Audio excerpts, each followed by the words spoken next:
nga na bandi carrière nanga na 2017 pour na rôle oyo na salaka ya ki Mades ya ki mwasi rôle wana na bandi yango na 2019 Ferregola il chante droit Ferregola ça quoi kita bozo beta tout droit ka mais ils ont mis sa mélodie à bien Fali aza kita bozo beta la déchiffrage ils ont mis ça ko ba couleur mo mélancolique vraiment donc il me ça ba couleur na kati Fali ça na ba couleur Mastanda kwa comme yo banga moi c'est système dans la mokili ekomina ngomwana wa lelo ba congolais tous a besoin na kati pays na biso tous a besoin na kati pays na biso tous a tana deux artistes trois artistes quatre artistes ba zo ba disque na snap tout ce qu'on a ba distraction et père Ferregola c'est un grand chanteur c'est un grand chanteur ça m'a quoi un grand chanteur au pays na biso donc ayemba bien ça la musique est bien donc il fait la biso Ferregola ça un problème qui côté bureau na ba sunga ka été donc c'était un peu ça bureau ça là on a pour notre travail d'artiste fallait pour passer un grand maestro il a pas se quitter fallait pour il fait des accords chromatiques fallait pour pas yemba na accord chromatique depuis Moutemba Kenda mais amour est la mouina bando Kenda na zamboto te donc ça so kene fo yo bomi ba souvenir toutes les années qu'on a passé ensemble pour toi ça ne valait rien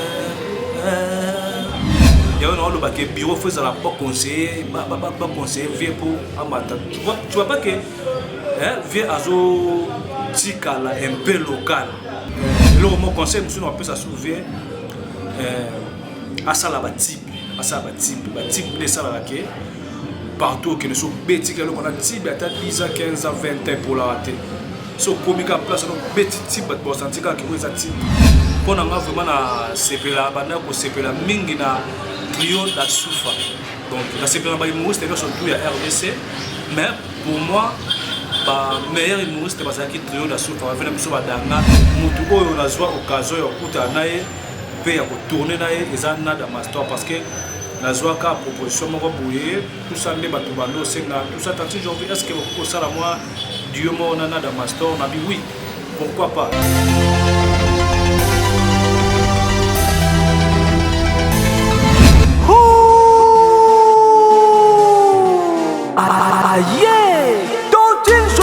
Bonjour, question pour un intelligent. Je m'appelle Tontine Jorvé, donc l'artiste est Tontine Jorvé. Je vais te dire que vraiment lelo, ma maquillage, vraiment la vraie face, vraiment en personne. Donc, comme on a déjà Tontine Jorvé, pour nous surtout, Tontine Jorvé, c'est pour ça qu'on a préféré qu'il y ait ça là, émission Oyo. Merci. Merci beaucoup. Bon, merci beaucoup pour une très belle question que vous m'avez posée.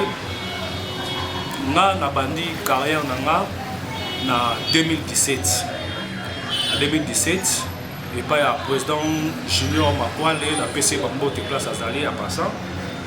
Président Aoutara Nigeria, Tamaye, Amanda Kopé sa formation. Donc il y a cinéma, tant Amanda Kopé sa formation, il y a cinéma. Et puis une émission de profiter de la formation, il y a cinéma. Mais pour le rôle Oyo na Salaka, il y a qui Mades, il y a qui Mwasi. Rôle wana na bandi yango na 2019 na bandi rôle wana na 2019 donc ils allaient certains 8 max na CD Kizaka na lataka lokola mwasi to poster sur Facebook batu accepter que obepsenga simbi tout ça bon au début ça allait compliqué, c'était vraiment très compliqué pour moi donc on a incarné rôle wana vraiment epesanga moi musala mingi ya kotala kabasi tout ça tipende ya ekoma merci pour répétition non est comme suyer Ok, merci beaucoup pour la question. C'est chaud, hein? Bon, au moment où on a RDC, tous les humoristes sont tellement ébélés. Tous les humoristes sont ébélés parce que nous avons artistes, scénaristes, réalisateurs, donc les appels humoristes. Les humoristes sont ébélés. Bon, pour nous, vraiment sepela mingi na trio da Soufa. Donc la sepela ba humoriste surtout il y a RDC, mais pour moi ba meilleur humoriste bazaki trio da Soufa venir biso badanga ba nous beta bilo mo boya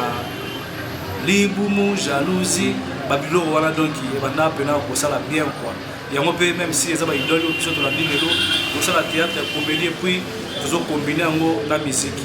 Merci. Nada Mastor Makemba. Bon, na bato ba rôle na biso to salaka, ba rôle na biso tozana Mike la Duchesse na PC ba mbote place aza mutali boso oya banda rôle oyo a pesa mo be valeur le be artiste balanda to ko boya moté et puis Tantine Lindo pe na PC ba mbote place azali profil la merveille donc à ça la paix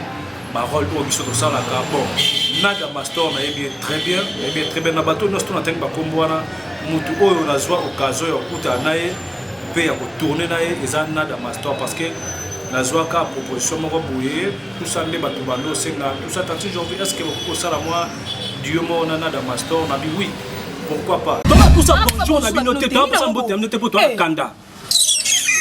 na pesa rapport à moi na yo Nada soit disant Nada PD wana yo prince nanga papa au moins le ko lo ba no ça va ventir Nada ba yaki ba bundi so papa ça va ventir papa po bitumba en gros ça en détail pesa papa on est tous à suba camarade te pas lingi mobile nanga to bebani to bonzana to panzana non ki sayo nga na quartier papa to bembe na nyama pesa ça na amona ni balo ah na raisonner non papa c'est obi mbabolo ba olambela ya moto afandi lango ça na ba côté te yo OK kubundisa papa ali bomu ta fandi la mbabolo moto ngana ki bongo siko olongo ba montre pour nani ngana quartier moto normal soko na de biso balo bangomba na ngombe kutana te me batu na batu bakutana kana suyo zalaka na maloba kitoko mberi na papa na ndenge mabete yaza pete nga na mo to ba bembe na yo pedo benga pedi yo za pete na maloba kitoko mberi OK ninga mobali ezaka pe moko ya ba rêve na ngabo na bana kokana donc parmi les trois wana na tourner donc nazo occasion tourner na Nada et puis Nada Mastor aza Yaya Oyo a contribué vraiment à la carrière de moi. Parce que Nada Mastor a contribué à la carrière de moi. S'il faut la vérité, il faut le pas. Donc, bon, on est tout le monde dans le monde na biso Oyo. Donc, ceux qui m'ont tous dans la pause de bosso, ils ont été qui ont été morts, gay, qui le font, le tsara qui n'a pas donc, na rompé ça, on a liberté. Biso na Congo, ils ont compliqué. Ceux qui couraient les carans déjà bien. Donc, pour ça, en tout cas, merci beaucoup. Oh Jésus ma vidéo na sala où c'est pesé les belé monsieur sur internet vidéo na sala où et c'est pesé sangai makasi et belé na sala ba filmer na sala ba vidéo donc la vidéo au plus bolo ba mike OK ma vidéo mike la sala est tellement ébélé na sala vidéo mo na sala série wana chaîne na ngai ezaki na pas moins de 500 abonnés ba 200 abonnés na sala ka vidéo mo boye ezalaki ba PD ba okengela basi donc to no sa système mo to zuki talatala to tsela makula basi to okengela mo vidéo wana e beta za pa ba vidéo oyo na kati ya YouTube nanga oyo sala succès oyo sala ba vie oyo sala ba carton banda ko beta vidéo wana ta na postaka mo vidéo wana banda ko tala makasi bando beta la biso mona ba 11K donc c'était un peu ça za na kati ya chaîne na YouTube ma vidéo est tellement belle. Dans la vidéo, on a ça. J'espère que va balancer les bisous à la régie. Vidéo, on a ça là. La bête est sur le mot parce il y a qui n'a pas de aussi dans le là. Mais pas sur le là, il y a pouffé. Donc c'était un peu ça. Merci beaucoup. Non, moi, je crois que c'est au bout. Garçon, il y a ce qui est en train. J'ai nos vindiwa. Il y a ça qui est au bout. Il y a ça qui est au bout. na telo quand je suis libre que tenga mabona ye bati ye soka décorer yo ça c'est pela papa nena boye na koka kutende na boye na boye na kanga minde bomo na boye mo ndima te yo moka mutalo ba mena kanga be osansa ngo na pema nzambo ngote ya biso nini nzambo ngote ya nini yaya ya na ngapena yaya mutiba pena yaya usaki ngaboye po nini yaya na suni nzambo kwa ni kama kama boye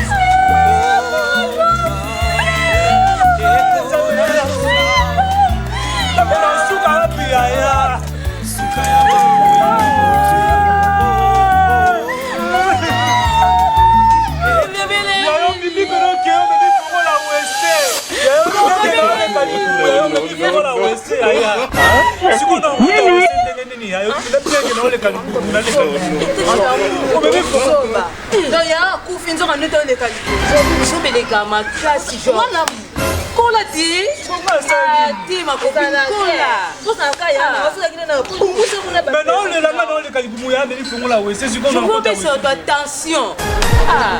La personne a eu cabinet boyo quand on te passe et bien encore il y a mal. Jésus, Jésus, Jésus, pardon, salozonga. On a bossé pour le sabbat, on a bossé pour le sabbat, fanatique, on a bossé Tantine Joinville. Tantine Joinville, tu as donc merde. 4 enfants direct mariés, 4 fois. Divorcé aussi 4 fois, on est à famille. Autrement appelé Boyka de sa génération, la maîtresse Nande Mama. Yaya, on est sorti. Sozan de Gona Woti Poto, Aina Congo, Aza besoin de balle. Quoi bala bien. À sentir qu'il y a une mentalité, il y a un poto, Abana commune, Bandan, Tambo, Gombe, on a un problème. Mais ce qui a salé rare, à qui bal, na commune, na hotanga, Combo, na pesa minoka différence à la commune, ce que je moi ça bandal qui tambo Combo, tourner, tantine, au lieu de moi, quand tonton moi, je vais manger shawarma, hamburger, pizza, un peu de jus d'orange. Soit si moi si à bateau, tout le temps à la communauté, moi si à la communauté, tout le temps à la communauté, tout n'a pas de tantine, au lieu de moi, tonton, moi, quoi m'en est venu, est-ce qu'on somme les chodom. Ah, Nzambe, les chodom, la vie toujours compliquée. Waouh! Bon, ma photo, Nayebi, oui, très bien. Nanga Mogoto Tozana, Ferregola le padre. Nanga Mogoto Tozana, Fali et Poupa King Mobutu. Ok. Nayebi vraiment très bien. Merci. Depuis Jésus-Christ, toi Kenda. Dadi Nanga Jésus-Christ. Ceux qui n'ont pas de qualité, ni pas Ferregola. Mais Père Ferregola, c'est un grand chanteur. C'est un grand chanteur. C'est un grand chanteur. C'est un grand chanteur au pays Nabiso. Donc, il y a bien à la musique, il y a bien. Ceux qui ont un conseil, on a coupé ça.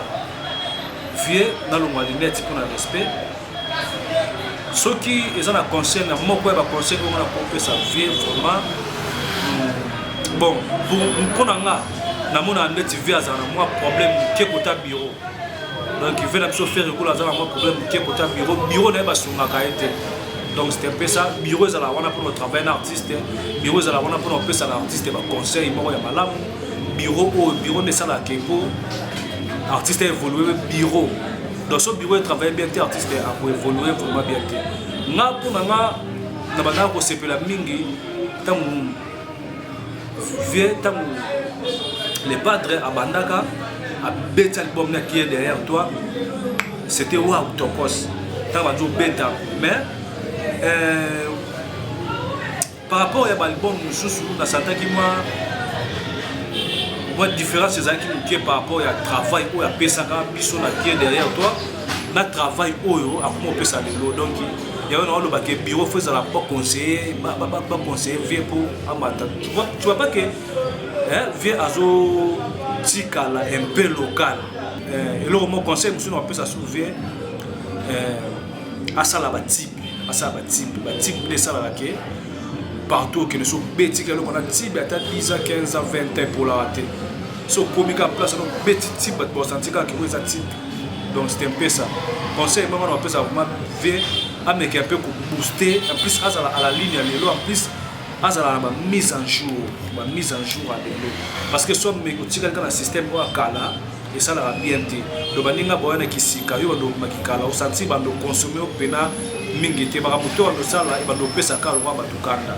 donc c'est un peu ça les équipes beaucoup va conseiller on a pesa faire mais en tout cas à travailler bien côté artistiquement à travailler bien c'est un bon chanteur ça. Merci beaucoup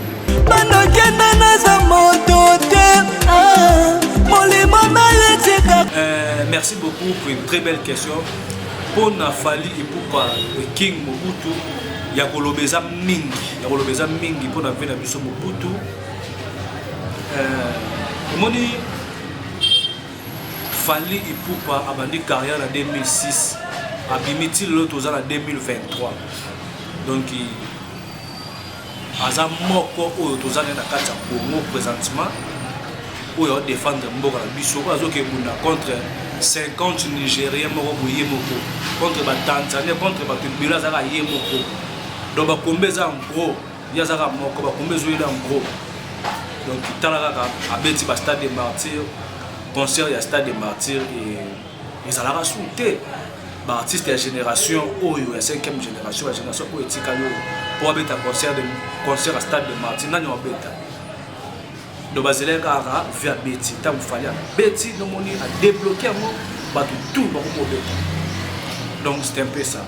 a beta qui accord arena bizaki tokos donc vraiment plaisir à trop ba stade mususu o to mona ba grand star ya Afrique ba beta mais biso sko to zapena les jeunes na biso les jeunes vivantes Fally Ipupa King Aigle donc ok donc beta et ça la mission bien donc azala ba trophée tout ça azala plus de 58 récompenses à ba trophée et ça la mission déjà quand même bien au moins une photo c'est pour la makambo susu o et ça la mara ça bloc c'est pour la mission kala to ba disque d'or on appelle ça disque d'or et ça producteur mais lelo tant vena biso King Mobutu avec des poteaux avec découvrir que des vrais disques d'or photo soit on a snap lelo ba congolais tous a besoin na kati pays na biso tous a besoin na kati pays na biso tous atana 2 artistes 3 artistes 4 artistes ba so ba disque na snap tout ci kano ba distraction tout le monde système kala na séparation plus na génération oyo zo ya nouvelle génération ya ba Gez Mawete génération ba Inosbi génération ba Gali Garvey donc on va le ennemi à congolais et ça à congolais donc surtout longolais lokoana ça dit to ko kende vraiment liboso comme on a ba exploit ba record oyo vena biso King Atika dadi nanga salosonga bandoki nyonso bazotu pour ngana ngana lo ba susu pour bato ba lo ba Théo Fally Ipupa ayebi musique te Fally Ipupa c'est un grand maestro hein grand maestro il y a se quitter Fally Ipupa il fait des accords chromatiques Fally Ipupa yemba na accord chromatique oh yemba na accord chromatique banzembo lokola tokeno banzemba kalate to ya kana banzembo oya lelo o eza ya mwa lelo tozuka nzembo lokola ba jaloux betama ezana ba accord chromatique kanga ye yesu totelaki tolo aza wapi ayawa Fally Ipupa il chante pas droit ayemba tout droit mais Fally Ipupa yemba kembo azongi ba sali et le roi soit maestro te et kokipe ko sala ba orga ko sala ba fausse note et le moment on a expliqué ba tout pour comprendre différence entre Fally Ipupa na Ferregola c'est un grand chanteur Ferregola yemba bien un grand chanteur et puis il a une belle voix ayemba bien mais Fally Ipupa c'est un monstre ce qui biso bonzimbe na biso te bokende kaka epa bana ina botuna bango bayebisa bino Fally Ipupa asalaka barime et puis Fally Ipupa c'est un parolier akomposaka nzembo ye moko epuis akomposaka vocal akomposaka tout aza complet différence eza yango wana fali pupa aza complet et puis nanga pesa différence moko mpona bamaestro bacomprendre omoni so tozwi kaka guitare moto abeta guitare bapesi biso kaka nzela moko noti tobeta nzembo eza na do nde do ebetamaka do fa sol fa do omona moto mosango ozo abetaka guitare yango nde babengaka tout droit aza tout droit mais eza moto mosusu ka le même nzela wana accompagnement nana mosusu adéchiffre yango abandi